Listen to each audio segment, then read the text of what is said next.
ದಾಸಶ್ರೇಷ್ಠ ಕನಕದಾಸರಿಗೆ, Sangolli ರಾಯಣ್ಣಗೆ, ಬೀರ್ಲಿಂಗೇಶ್ವರ್ಗೆ, ಮಾಳಮಲ್ಲೇಶ್ವರ್ಗೆ, calling ಮುತಾತನವರಿಗೆ, ನೆಣಕಿಲಿಂಗೇಶ್ವರಿಗೆ. ಯಾಕಪ್ಪ ಸೌಂಡೇ ಬರುವಂತಲ್ಲ? ಊಟ ಮಾಡ್ಯಾರಿಲ್ಲ, ಊಟ ಮಾಡ್ಯಾರಿಲ್ಲ. ನೆಣಕಿಲಿಂಗೇಶ್ವರನಿಗೆ, ಬೀರ್ಲಿಂಗೇಶ್ವರನಿಗೆ, ಪಟ್ಟದೇವರ ಜಾತ್ರೆ ಮಹೋತ್ಸವಕ್ಕೆ, ಅದೇ ರೀತಿ ಸಾಮೂಹಿಕ ವಿವಾಹ ಮಹೋತ್ಸವಕ್ಕೆ ವೇದಜ್ಞನು ಅಲಂಕರಿಸಿದಂತಹ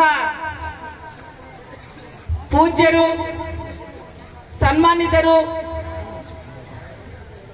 ನಮ್ಮ ಹಾಲು ಮತದ ಪೀಠಾಧಿಪತಿಗಳು, ಶಫಿ ಭಯ್ಯ ಬರ್ರಿ, ಇಲ್ಲ ಬರ್ರಿ ಬರ್ರಿ, ಹಾಲು ಮತದ ಪೀಠಾಧಿಪತಿಗಳು ಆಗಿರತಕ್ಕಂಥ ತಿಂತನಬೆಟ್ ಸ್ವಾಮೀಜಿ ಅವರಿಗೆ ಪಾದ ಪದ್ಮಗಳಿಗೆ ನನ್ನ ಹೃದಯ ಪೂರ್ವಕ ನಮಸ್ಕಾರಗಳು ತಿಳಿಯುತ್ತಾ, ಅದೇ ರೀತಿ ನಮ್ಮ ಮನೆಯವರಾಗಿರ್ತಕ್ಕಂಥ ಕೃಷ್ಣಮೋಹನ್ ಅವರಿಗೆ ನನ್ನ ನಮನಗಳು ಹೇಳುತ್ತಾ, ವೇದಿಕೆ ಮೇಲೆ ಬೆನ್ಕಲ್ ತಾತನವರಿಗೆ ನನ್ನ ನಮಸ್ಕಾರಗಳು ಹೇಳುತ್ತಾ, ನಮ್ಮ ಒಂದು ಗರ್ಜೆಯಲ್ಲಿ ತಾತನವರಿಗೆ ಪಾದಪದ್ಮಗಳಿಗೆ ನಮಸ್ಕರಿಸುತ್ತಾ, ಇನ್ನ ವೇದಿಕೆ ಮೇಲೆ ಸಮಯ ಅಭಾವದ ಮೇಲೆ ಪ್ರತಿ ಒಬ್ಬರ ಹೆಸರು ನನ್ನ ಮನಸ್ಸಲ್ಲಿ ನೆನೆಯುತ್ತಾ, ಇಲ್ಲಿ ಬಂದಿರತಕ್ಕಂಥ ನನ್ನ ಅಕ್ಕ ತಂಗಿಯರು, ಅಣ್ಣ ತಮ್ಮವರಿಗೂ ಎಲ್ಲರಿಗೂ ಈ ಸಾಮೂಹಿಕ ವಿವಾಹ ಮಹೋತ್ಸವಕ್ಕೆ ತರಳಿ ಬಂದಿರತಕ್ಕಂಥ ಎಲ್ಲರಿಗೆ ನನ್ನ ಹೃದಯಪೂರ್ವಕ ನಮಸ್ಕಾರಗಳು ತಿಳಿಸುತ್ತಿದ್ದೀನಿ ಬಂಧುಗಳೇ. 11-12 ವರ್ಷಕ್ಕೆ ಒಮ್ಮೆ ಬಂದಿರತಕ್ಕಂಥ ಈ ಜಾತ್ರೆ ಮಹೋತ್ಸವವನ್ನು ನೋಡ್ಲಿಕ್ಕೆ ಪ್ರತಿ ಒಬ್ಬರು ಜಾತ್ಯತೀತವಾಗಿ, ಪಕ್ಷಾತೀತವಾಗಿ ಎಲ್ಲ ಅಣ್ಣ ತಮ್ಮರು ಸೇರ್ಕೊಂಡು ಈ ಮಹೋತ್ಸವವನ್ನು ಮಾಡ್ಕೊಂತ ಇದ್ದಾರೆ. ಒಂದು ಮಾತು ಹೇಳಲು ಇಷ್ಟಪಡ್ತೀನಿ ಬಂಧುಗಳೇ, ದೌರ್ಜನ್ಯಂ ದೌರ್ಭಾಗ್ಯ ಲಕ್ಷಣಂ, ಸೌಜನ್ಯಂ ಸೌಭಾಗ್ಯ ಲಕ್ಷಣಂ.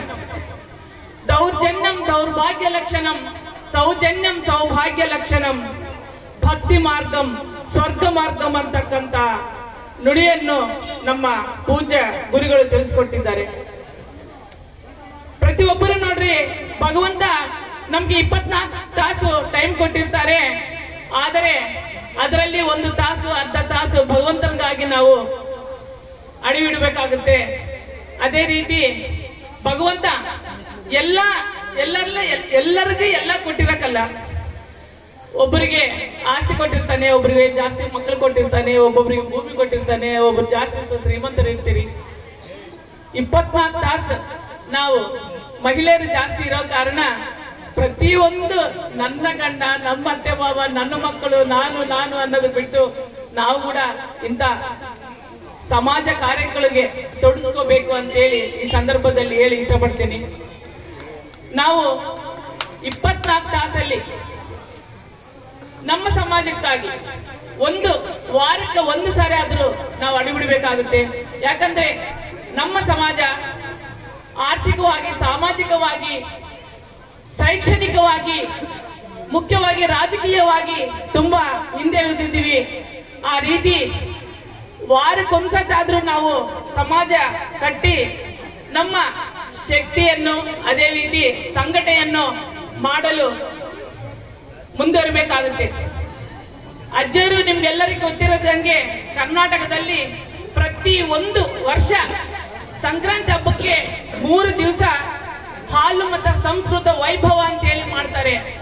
ಅಜ್ಜರು ಒಂದು 100 ಎಕರೆಯಲ್ಲಿ ಮಠ ಇದೆ. ತುಂಬಾ ಮಕ್ಕಳನ್ನ ನಮ್ಮ ಉಚಿತವಾಗಿ ಓದಿಸ್ತಾ ಇದ್ದಾರೆ. ನಮ್ಮ ಮಕ್ಕಳು ಎಷ್ಟು ಜನ ಇದ್ರೆ ಕೂಡ, ಯಾವ ಊರಲ್ಲಿ ಇದ್ರೆ ಕೂಡ, ಯಾವ ಜಾತಿಯವರಾದ್ರೂ ಕೂಡ ಫ್ರೀಯಾಗಿ ಓದಿಸೋ ದೇವರುಗಳವರು. ಎಷ್ಟೋ ಜನ ಮಕ್ಕಳು ಆಶ್ರಮದಲ್ಲಿ ಓದಿಕೊಂಡು ದೊಡ್ಡ ದೊಡ್ಡ ಹುದ್ದೆದಲ್ಲಿದ್ದಾರೆ.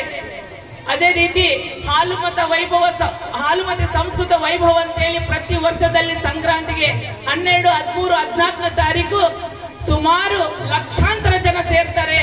ಸಿಎಂಗಳು ಬರ್ತಾರೆ, ಮಿನಿಸ್ಟರ್ಗಳು ಬರ್ತಾರೆ. ಪ್ರತಿ ದಿನ ಲಕ್ಷಾಂತರ ಜನ.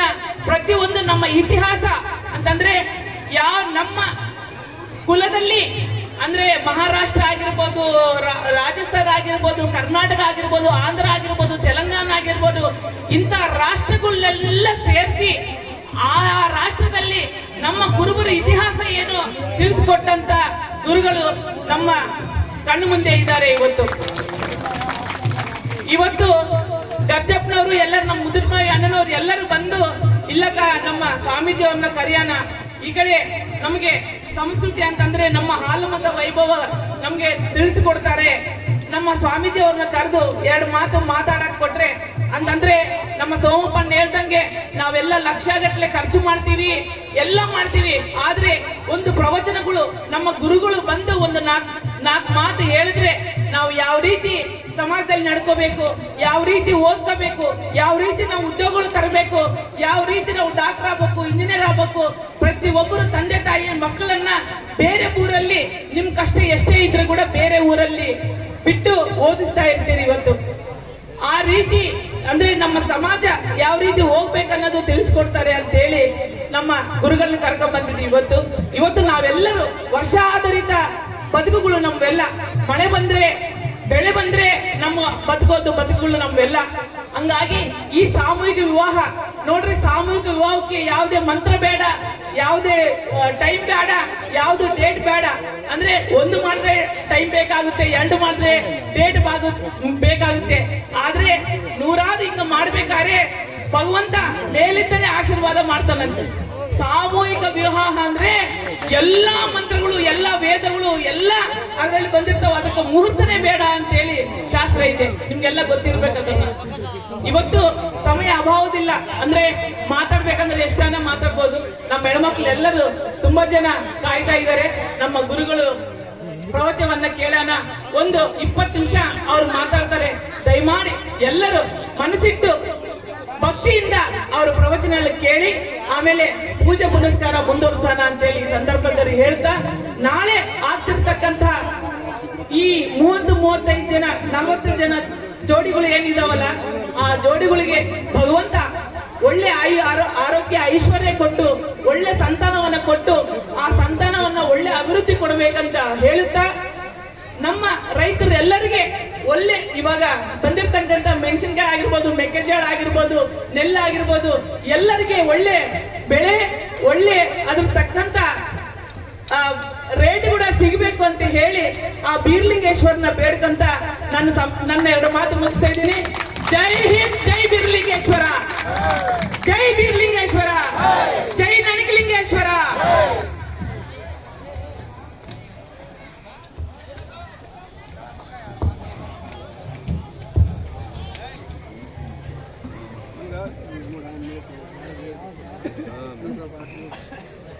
ನಮಃ ಶಿವಾಯ ಸಾಂಬಾಯ